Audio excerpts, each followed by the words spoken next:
అక్కడ వాటర్ అనేది లేదు, బాత్రూమ్స్ కూడా అందుబాటులో లేవు, క్లీనింగ్ లేదు, సరిగ్గా క్లీనింగ్ లేదు, ఫెసిలిటీస్ ఏమీ లేవు. లాస్ట్ టైం నెంబర్ 1 గా ఉంది. ఇప్పటి వరకు ఇంత దరిద్రంగా ఎప్పుడు లేదు.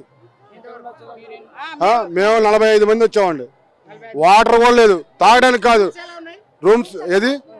రూమ్స్ ఏమి లేవు, ఎవరు టెంట్లు వాళ్ళు వేసుకోవడమే. వాటర్ అయితే దరిద్రం అండి.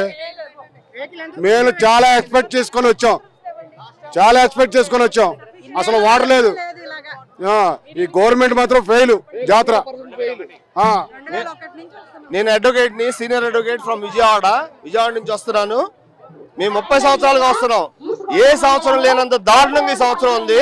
వాటర్ లేదు, టాయిలెట్స్ సరిగ్గా లేవు, అన్నిటికీ ఇబ్బందిగా ఉంది. బస్సులు కూడా, ట్రాఫిక్ కూడా కంట్రోల్ చేయట్లేదు. ఎక్కడ పడితే అక్కడికి వచ్చేస్తున్నారు లోపలికి. చాలా దారుణంగా ఉంది. ఈ గవర్నమెంట్ టోటల్ గా ఫెయిల్ అయింది. ఈ గవర్నమెంట్ దీనికి పనికిరాదు. అసలు ఆఫీసర్స్ ఫెయిల్ అయ్యారు, గవర్నమెంట్ ఫెయిల్ అయింది. అన్ని ఇబ్బందులు, వాటర్ లేదు, టాయిలెట్స్ లేవు, ఒక టాయిలెట్ వాటర్ లేదు. టాయిలెట్స్ లో ఎలా వెళ్తారు? వాటర్ పెట్టలేనప్పుడు ఎందుకు ఇది ఒప్పుకోవాలి? 100 కోట్లు 150 కోట్లు శాంక్షన్ చేసామంటున్నారు. ఏమైపోయినాయి డబ్బులు? ప్రజల్ని ఇంత ఇబ్బంది పెట్టడం అనేది నేను 30 సంవత్సరాలుగా చూడలా. ఫస్ట్ టైం చూసాం. పోయిన గవర్నమెంట్ చాలా బాగా చేశారు. ఈ గవర్నమెంట్ కి ఏ సౌకర్యాలు చేయడం చేత కాలేదు. ఈ గవర్నమెంట్ టోటల్ ఫెయిల్యూర్. ఈ విషయంలో మాత్రం ఫెయిల్యూర్. ఊరికే చెప్పుకుంటున్నారు అంతే తప్ప ఏం లేదు. వచ్చే భక్తులు ఇక్కడికి చాలా దూరం ముందు వాహనాలు నిలిపేయడం వల్ల అక్కడ నుంచి ఇక్కడ వరకు వాళ్ళ కట్టెలు, వాళ్ళ వస్తువులు, వాళ్ళ బియ్యము, ఇంటికాడికి వెళ్ళి తెచ్చుకున్న సామాన్లు ఇక్కడ వారం రోజులు ఉండవలసి వచ్చినప్పుడు వాళ్ళు తెచ్చుకునే ప్రతి సామాను ఇట్లా వాళ్ళ నెత్తి మీద పెట్టుకొని తీసుకురావడం మనం ప్రత్యేకంగా ఇప్పుడు చూస్తున్నాము.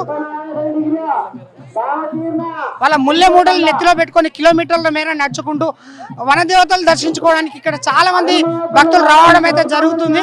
ఈ తెలంగాణలో జరిగే మహా కుంభమేళకు చాలా ప్రదేశాల నుంచి భక్తులు వస్తున్నారు. వీళ్ళు వాళ్ళ ముల్లె మూటలతోటి ఎంత దూరం నడిచి అమ్మవారిని దర్శించుకోవడానికి చాలా దూరాల నుంచి వస్తూ వాహనాలను మధ్యలో నిలిపేయడం వల్ల అనేక రకాలుగా ఇబ్బంది పడుతున్నట్టు మనకి ఇప్పుడు తెలుస్తుంది. వాళ్ళు మొక్కులు తీర్చుకోవడానికి కోసమని బంగారాన్ని కూడా ఇక్కడ నుంచి నెత్తిలో పెట్టుకొని, జంపన వాగు నుంచి నెత్తిలో పెట్టుకొని అక్కడికి పాదయాత్ర చేసుకుంటూ వనదేవతలు దర్శించుకోవడానికి ఇక్కడ నుంచి బయలుదేరడం మనం ఇప్పుడు ప్రత్యేకంగా చూస్తున్నాము. ఇలాంటి మరిన్ని అప్డేట్ కోసం చూస్తూనే ఉండండి.